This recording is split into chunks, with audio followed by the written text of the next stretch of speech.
بسم الله. اللهم صل وسلم عليك يا حبيبي افضل خلق الله وعلى اهله واصحابه اجمعين. ازيكم حبايبي؟ عاملين ايه؟ يا رب تكونوا بخير وباحسن حال. نسمي الله كده ونصلي على رسوله الكريم عليه افضل الصلاه والسلام. اللهم صل وسلم عليك يا حبيبي افضل خلق الله وعلى اهله واصحابه اجمعين. وحشتوني كتير كتير، وشكرا لكم وشكرا لتعليقاتكم الطيبه.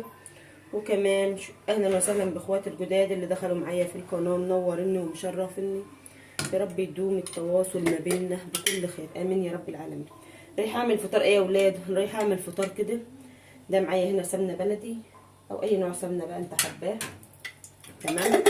اللهم صل على النبي. معايا هنا بيض بط يا ولاد. بيض البط ده بقى بسم الله ما شاء الله، رقدته مره ورقدته كمان مره، وبسم الله ما شاء الله والحمد لله ولا بيضه الحمد لله طلعت معايا. طب ايه؟ ممكن حد يكون مثلا فاهم في الكلام اللي انا بقول ده، او حد عارف الكلام اللي انا بقول ده، يقولوا عيب في الدكر يا ولاد. الدكر بيكسر وفي البيت في كسر وكل حاجه، بس العيب في البطه بتاعتي شمور دايه، وكمان مش بترضى ان هي ترقد على البيض يا ولاد. بتعرفوه بيض البط ازاي يا ولاد؟ ده بيض بط اهو، دي بيض فراخ بلدي، ده هي بيضه فراخ بلدي اهي يا ولاد اهي. انما اللي معايا دول بيض بط. تمام. قررت بقى اعمل لهم ايه النهارده؟ هعمل بيض. بسم الله. ولادي ما بيرضوش ياكلوه كده يا ولاد مسلوق. بيض البط ده عامه العيال ما بترضاش تاكله كده مسلوق. هعمل فيه ايه؟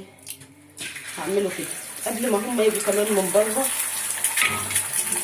لان كانت العمله ديت هي الوحيده اللي بتتوه معايا بيض البط ديت بجد يعني. هعمل مستخسرات ومستخسره ان انا ارميه، وبيض زي اي بيض، بل بالعكس بيض فلاحي، بيض ده يعني بيض بلدي، بيض بلدي تربيه بيتي بسم الله ما شاء الله. وكمان اللهم صل على النبي طعمه حلو، خساره ان هو يترمي.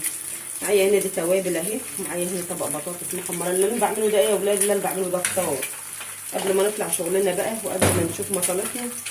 فلابد عن الفطار ده يا ولاد، لان الناس هنا يعني الناس هنا شقيانه وتعبانه، وكمان شغل الفلاحه هنا صعب شويتين، ما كانش فيه اللقمه بقى قوي،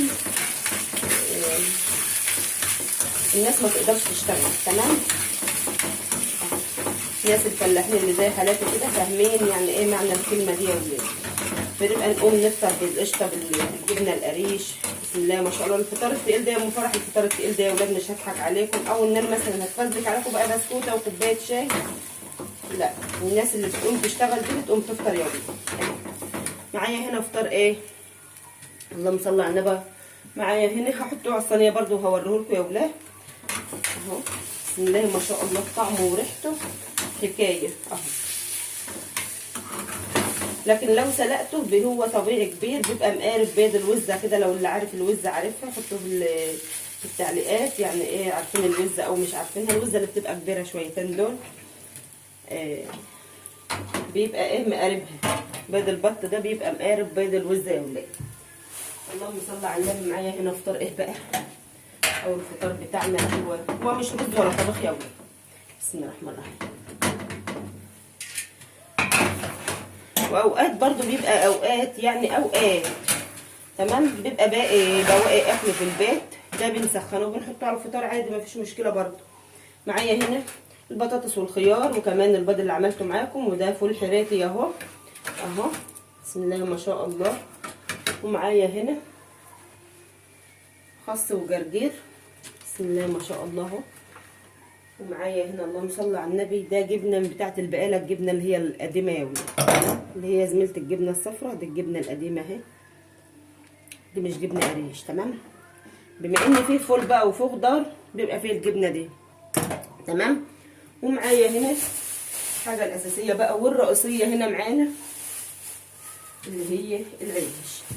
عيش جاي سخن، عيش جاي طازه، عيشنا بسم الله ما شاء الله حلو هنا. اوقات برضه يا ولاد مش كل الاوقات بيبقى فيها العيش حلو. تمام. اوقات بيجيلنا طعمه جاهز، واوقات زي العجينه كده، واوقات بصوا بيبقى زي الجلاش. يعني ايه زي الجلاش يا ام فرح؟ يتاكل حاف كده يا ولاد اهو. ده كان فطار النهارده وحضرته معاكم ما خدش اي وقت.